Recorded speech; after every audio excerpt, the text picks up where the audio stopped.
What up, Cavs Nation? I'm your host, Ethan Sands, and I'm back with another episode of the Wine and Gold Talk podcast. And joining me from the beautiful city of Memphis, Chris, Fedor, and of course, we are coming to you guys after the Cavs' 16th win in a row, 133-124 over the Memphis Grizzlies, and we understand that history was made once again. Another franchise record for the Cleveland Cavaliers when it comes to win streak. And Chris, also a little bit added history when it comes to this. The Cavs came in as just the sixth team in NBA history to have two 15-game or more winning streaks, along with the 1946-47 Washington Capitals, 1970-1971 Milwaukee Bucks, 1996-1997 Utah Jazz,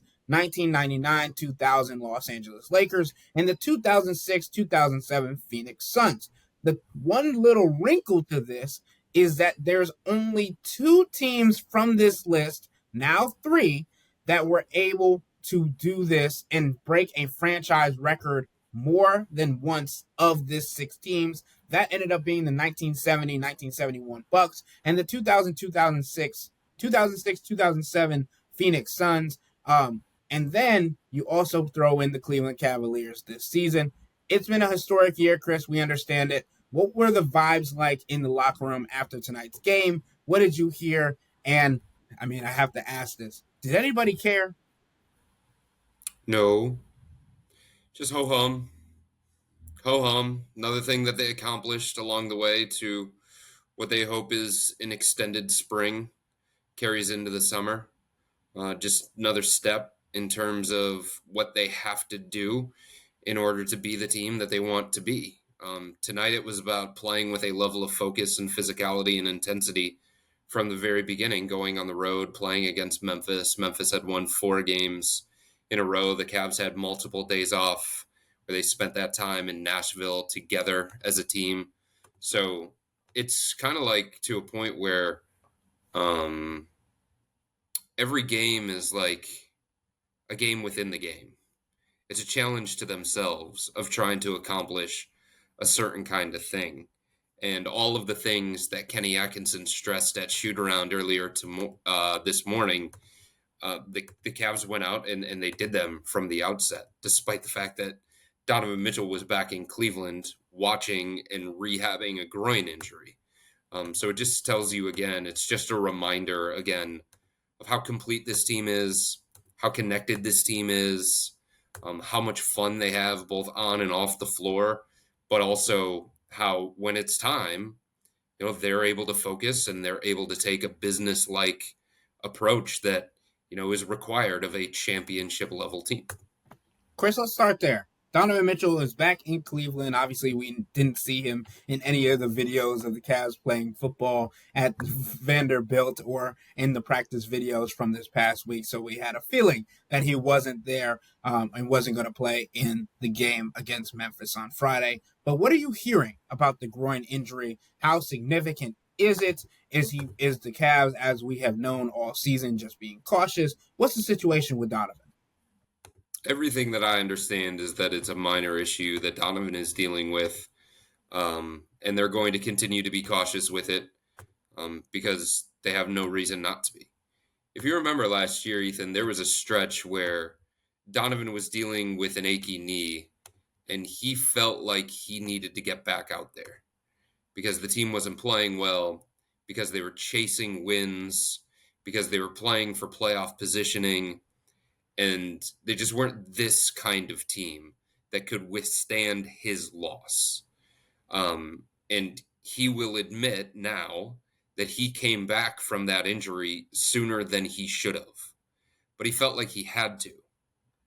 He doesn't feel like he has to with this team. If Donovan Mitchell's out, Darius Garland didn't even play well tonight from an efficiency standpoint. He controlled the game. He controlled the pace. He got them organized offensively. But it was another substandard performance from Darius. But Evan Mobley was great. Jared Allen brought the physicality from the very beginning. DeAndre Hunter was awesome coming off the bench despite the fact that he was dealing with foul trouble. Sam Merrill was stroking the basketball. So it's just a situation where the Cavs believe, and Donovan believes, that he can take some time off and he can be cautious when it comes to this. And there's no reason for him to rush. They've got a huge cushion for first place in the Eastern Conference. They've got a ton of depth that they can rely on a nightly basis. And they've got their longest road trip coming up this week that is going to start Tuesday against the Clippers. So while he has an opportunity to get this extended period of rehab, treatment, recovery, rest, he's going to take advantage of it, and the Cavs are going to take advantage of it. And these are the kinds of things that they're able to do because they're not in a situation where they're chasing wins. They're not in a situation where they're chasing a certain kind of seed. They have played a consistent level of basketball all season long, no matter who's been out there. And now it's not about March. It's not about the one seed necessarily. It's about being in the best possible physical and mental shape that they can be in going into the playoffs. And if that means, Donovan doesn't play Sunday in a national TV game against the Orlando Magic because he feels like it's better for him and the Cavs feel like it's better for them to have him miss another game, then so be it. That's what they're going to do. And Chris, I think that has been illustrated throughout the entire season, and we've talked about it like Donovan, Darius, Evan, not necessarily Jared Allen because he wants to play in all 82 game seasons or all 82 games this season. But those three of the core four members could see a good chunk of DNP rest sporadically spread out over the remainder of the season. And I mean, we saw it the other day. We've talked about it when Karis LeVert was on this team that he could be in that category as well.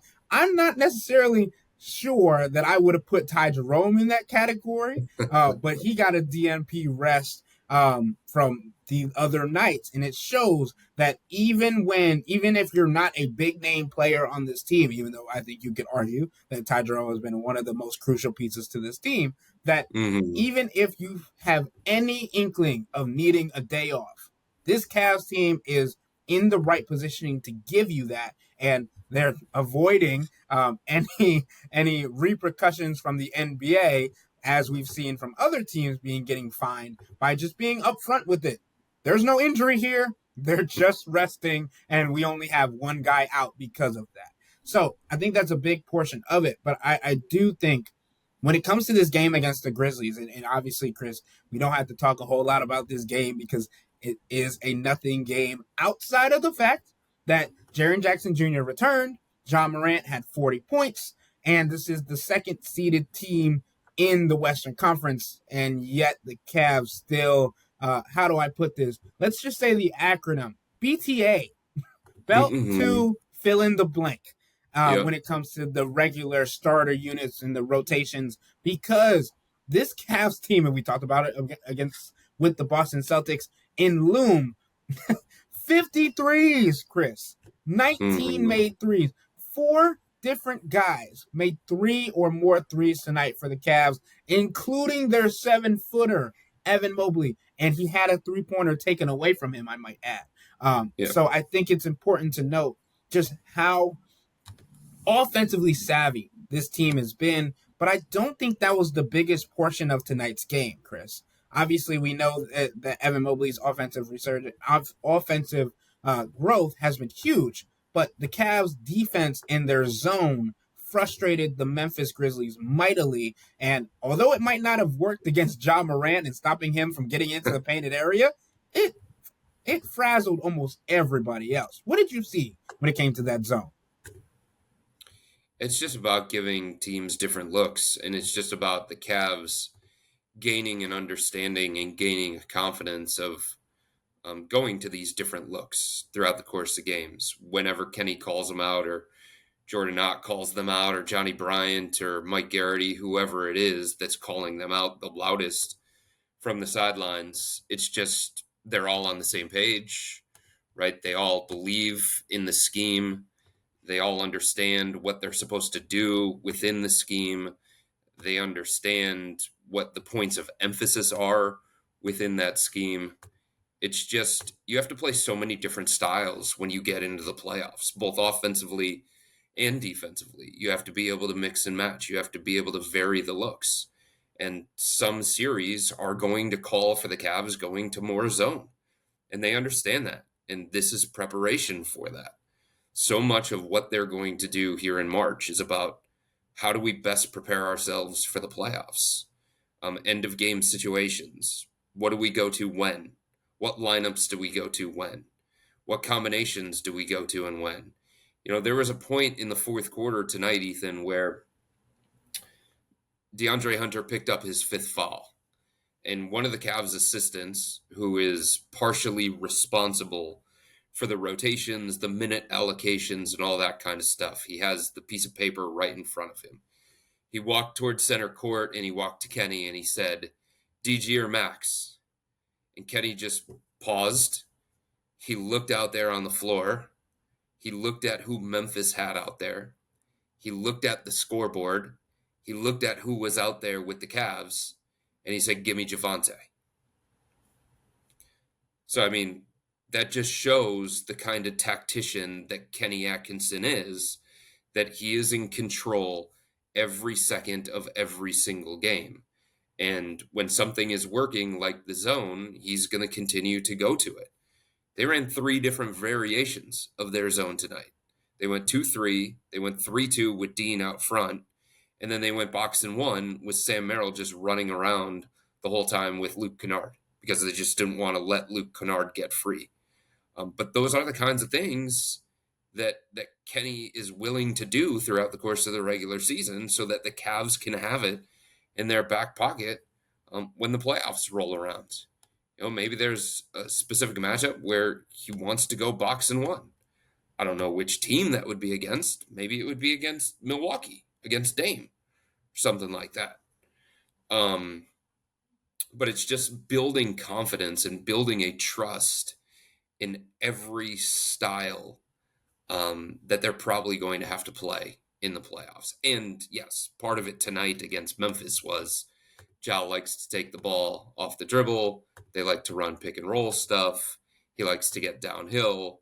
Can we find a way to just kind of take a Memphis offense that is one of the best in the NBA out of rhythm and make them hesitate when it comes to, how they're going to attack a specific look? 100%. And I think you look at the numbers, and obviously the numbers don't always tell the story, but I like Kenny Atkinson sticking Sam Merrill on Luke Kennard as a shooter-on-shooter matchup.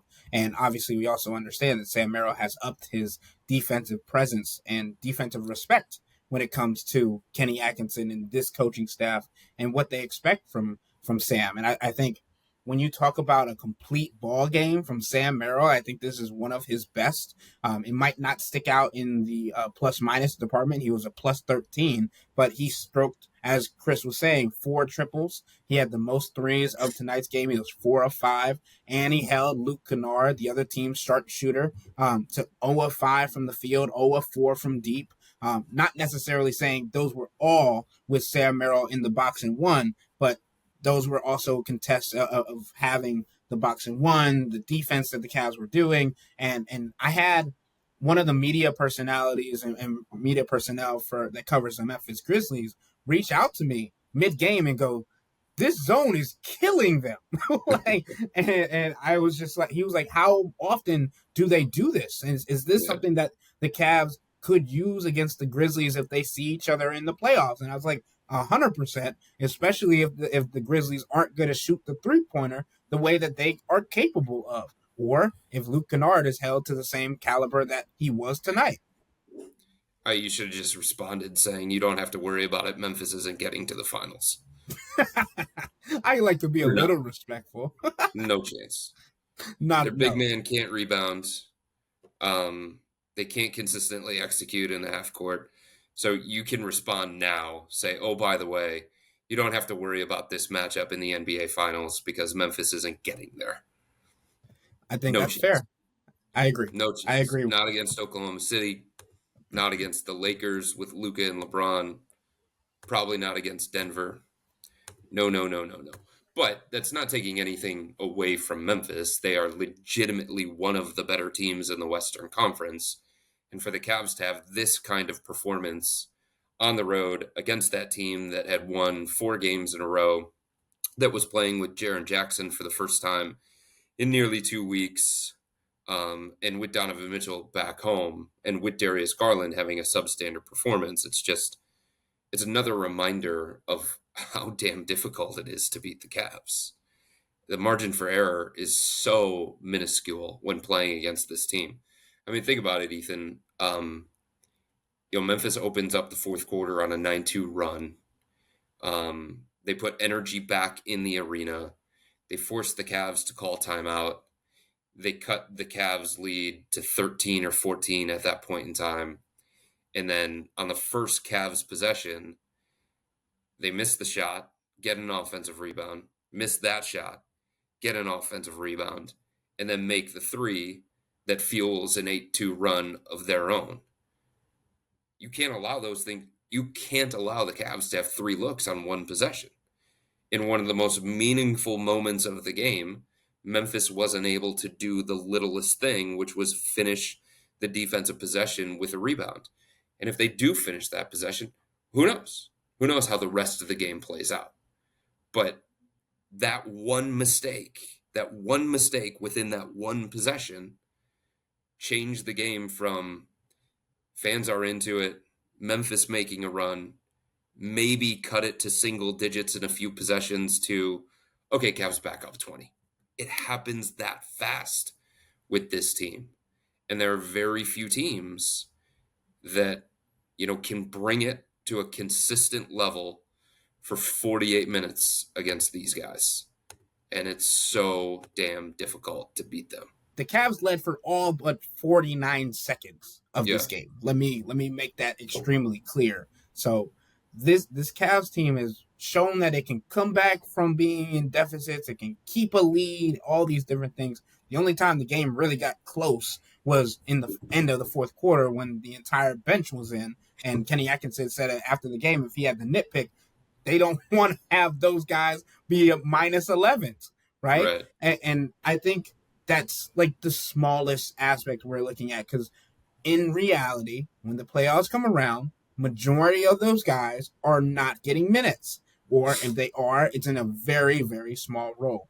But Chris, I want to get again to the biggest storyline of today's game, and Chris, I feel like you saw this coming, but Evan Mobley's Defensive Player of the Year. It's basically, you can put his name on the trophy, you can damn near ship it, like Jaren Jackson Jr. coming back from his injury, if this is what he's going to play like. And I don't remember if it was you or Jimmy that brought this point up, but he fouls way too much to be a Defensive Player of the Year in this era of the game. When a guy like Evan Mobley, who has not found himself in foul trouble a majority of the season, is just simply dominating on that end of the floor. I mean, tonight it was another performance that we can have come accustomed to from Evan Mobley. 2 blocks, a steal, 11 rebounds, 2 offensive boards, while Jaren Jackson Jr. is over here with 2 blocks, 4 steals, but he also almost fouled out with 5, right? And he still was a minus 21 in the contest, while Evan Mobley was a plus 16. So there's different levels. Obviously, you can, and this is where I think it gets hazy, is if people are just looking at the stats, they're like, oh, Jaren Jackson Jr. And I feel like we said this on the last podcast when we talked about Memphis and the Cavs and Evan Mobley and Jaren Jackson Jr. It's like, oh, Jaren Jackson Jr. had a better game statistically. Well, if you watch the basketball game, then you understand that anytime Jaren Jackson Jr. saw Evan Mobley in the paint, he was like, okay, let me either think twice, look around, make sure nobody else is open or whatever, and take this ugly shot to try and help my case. And then when it was Evan Mobley on the offensive end, he said, oh, Jaren Jackson Jr. is in front of me? Food! I enjoy this. I want to go into your chest and show you that you're not a better player than me. And my favorite part of tonight, of the entire game, Evan Mobley talking smack. I saw this on the broadcast and I said, oh no, if they have poked and awakened the quiet sleeping giant that is Evan Mobley, this league is in so much trouble. Well, I think the first thing that we have to point out here is that Evan has not met the threshold to this point in time. And I don't think we can assume that he is going to, because Wemby was going to be the defensive player of the year until he was lost for the year. Jalen Brunson may not, we'll see what happens, but his injury may prove costly for him and his chances at end of season awards. And LeBron's recent injury may wreck his chances at end of season awards, depending on how long it lasts. So that is the variable that seems to be preventing like a lot of these guys from either making first team All NBA, second team All NBA, whatever the case may be. So he still needs to play 7 more games.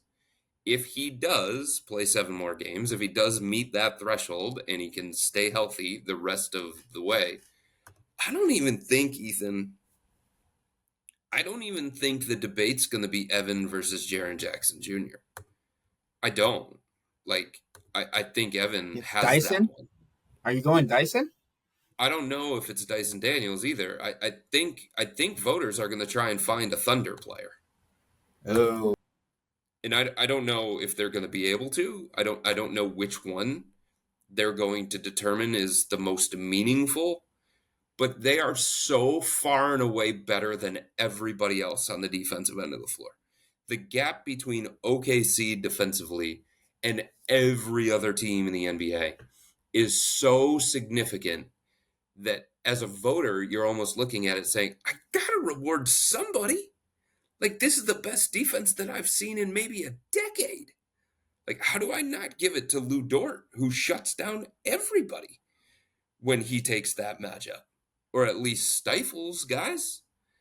So, like, I do think voters are going to have a hard time picking out which one. Is it Lou Dort? Is it Isaiah Hartenstein, who has really good advanced metrics? Is it Shea, who has really good advanced metrics and one of the league leaders in steals and takes some really difficult matchups? Jalen Williams is really good defensively too. So I think it may be hard to pinpoint which one, but I do think there is going to be a segment of the voting media that says, should I reward a Thunder player? But I think when it comes to Jaren Jackson Jr. and Evan, I think as long as Evan continues to play at the level that he's played at defensively, there's no reason to think that he won't. As long as he continues to have the impact for this team defensively on a nightly basis, and there's no reason to think that he won't.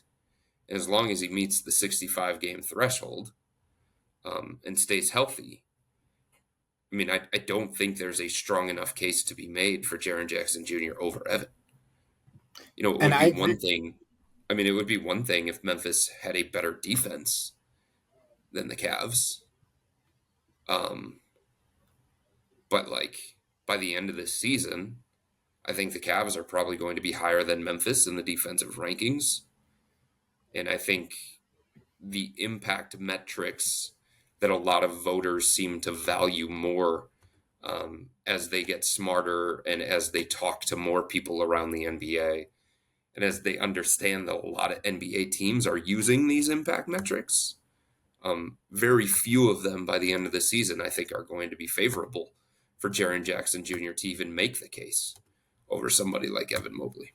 So a couple things on this. I agree with you that Dyson's interesting too, by the way. I do think Dyson's interesting because we've just never seen steals to this level.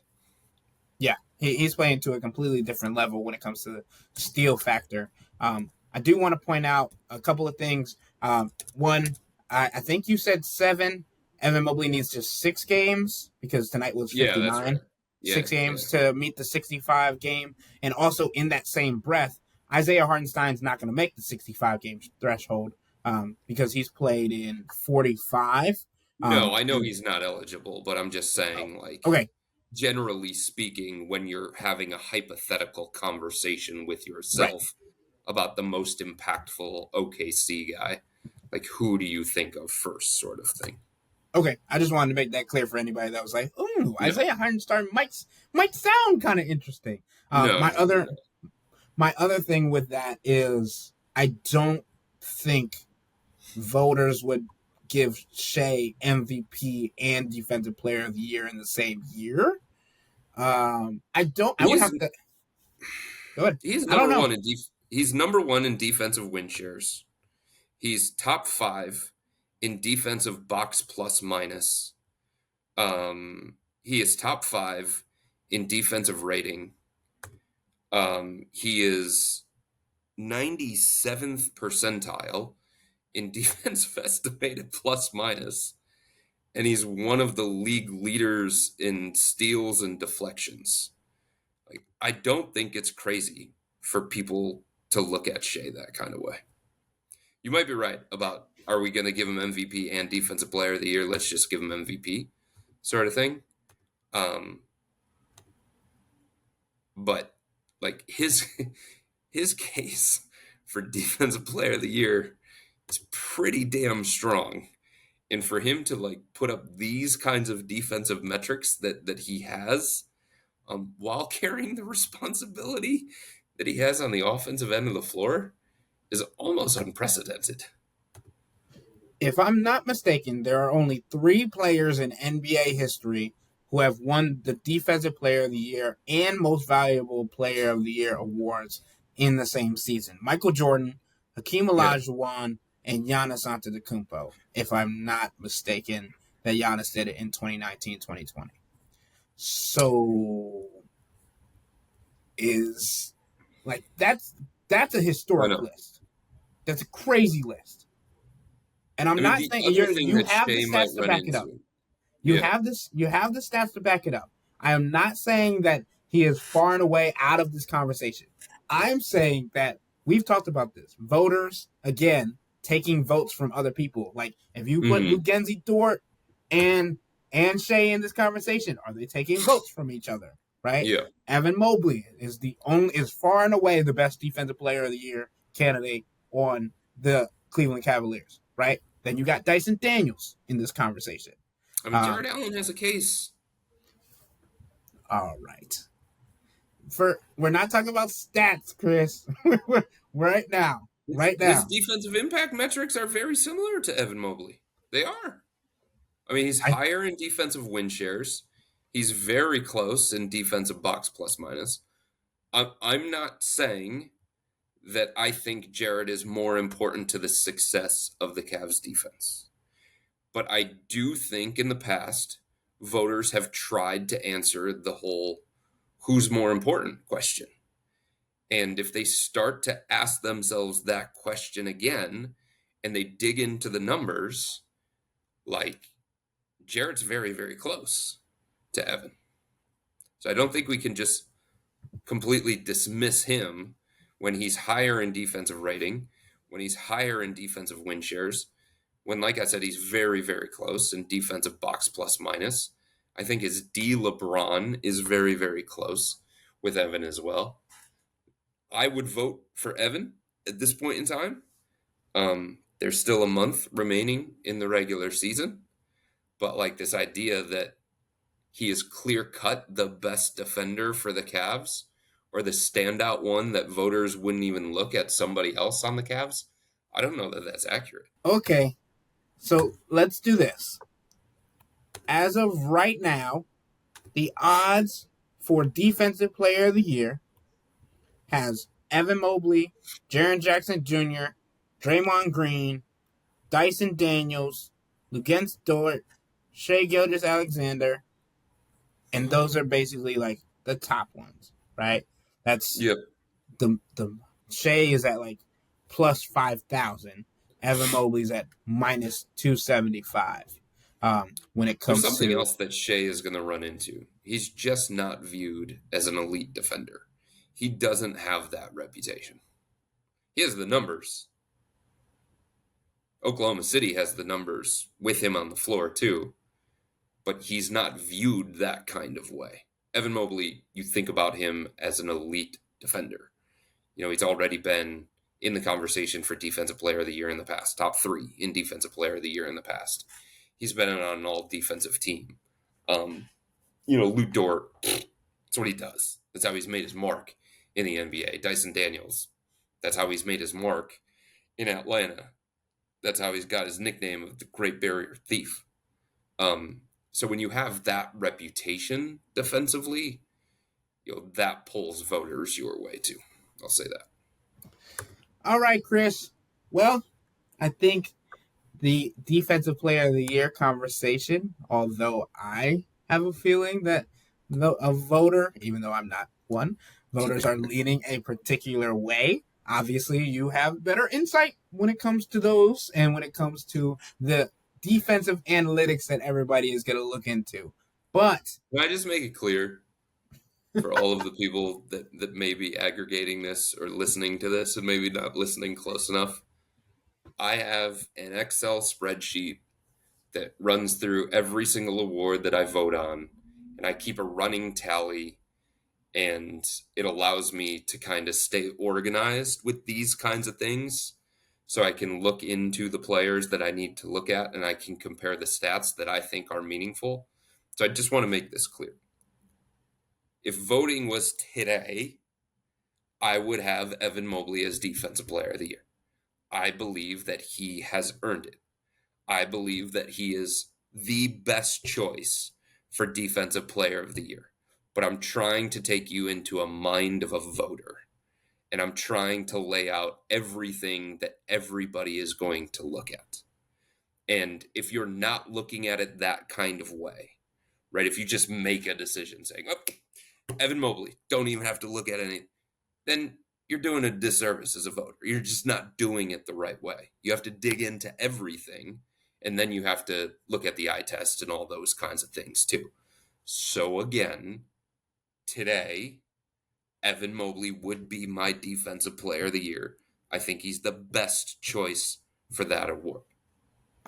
If I was a voter, which I am not, I would obviously say that I'm going to wait until the end of the season. I'm going to look at all these stats and all these different things. But because I am not, I can say, and I'm going to put my take out there because that's the business that we're in nowadays, Chris. You gotta put your takes out there, and this is by no means a flaming hot take, but I'm gonna double down on it. Put Evan Mobley's name on the trophy because I think there's no chance for these guys who have multiple players on their team that are going out for the award, because based on the Vegas Insider that has all of these different betting odds, I don't see Jared Allen in the top 15, 20, right? So for this setting, Jared Allen is not getting a whole lot of votes to take away from Evan Mobley. But Dort could have votes taken away from him by Shai Gilgeous-Alexander, right? Mm-hmm. The other big one that we talked about is Dyson Daniels. And I don't know if the impact metrics are going to help Dyson in that case. Again, I do not have the stats in front of me, but I am going to say Evan Mobley is my Defensive Player of the Year for this season. And it's not because he's on the Cleveland Cavaliers. It's not because he has he is on the team that I cover. It's from watching these NBA games on every single night and seeing who makes the most impact. Who do offensive players, who does Shai Gilgeous-Alexander go into the lane and question his decision about? Who do these top scorers have to think about when they're not only going up against, but only just seeing them in the painted area or in front of them as a defender? Evan Mobley, to me, is one of the biggest ones. And again, when it comes to the fouling aspect of Jaren Jackson Jr., I just don't think you can talk to me about a guy that has 80 more fouls than Evan Mobley this season. That seems a bit ridiculous for playing the same position and being like, 30, 40 pounds heavier I Yeah. don't know. I think these are all things when you come to the eye test that you just have to account for. And obviously, when you talk to Chris, when you talk to these voters, the eye test is probably the last thing that they talk about because they go through these lists of statistical categories that are also important. But Dyson Daniels has a case to be in the top 3 for yes, sure. Like, if you want to make that argument, but he can't win, not on the 16th ranked defense in the NBA. Atlanta's bottom half of the NBA in defense, and guys on that kind of defense, unless you're doing things at an unprecedented level, at like every single metric like points to you, the way that every single metric pointed to Wemby, despite the fact that San Antonio's not a great defensive team. Unless that's the case, and that's not the case with Dyson, it's very, very difficult for anybody to win Defensive Player of the Year when you have that kind of ranking from a team standpoint defensively. but with all that being said, I like to leave you guys with this important statistic when it comes to the Cleveland Cavaliers each night that we do the podcast. The Cavaliers' magic number to clinch the top spot in the Eastern Conference is 8 after their 16th straight win coming against the Memphis Grizzlies on Friday night.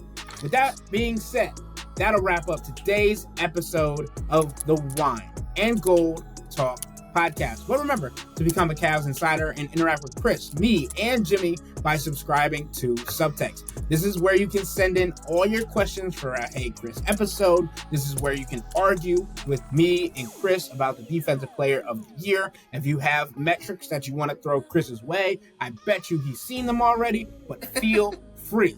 So to do all this, sign up for a 14-day free trial or visit cleveland.com/Cavs and click on the blue bar at the top of the page. If you don't like it, that's fine. All you have to do is text the word STOP. It's easy, but we can tell you that the people who sign up stick around because this is the best way to get insider coverage on the Cavs from me, Chris, and Jimmy. This isn't just our podcast, it's your podcast. And the only way to have your voice heard is through Subtext. Y'all be safe. We out.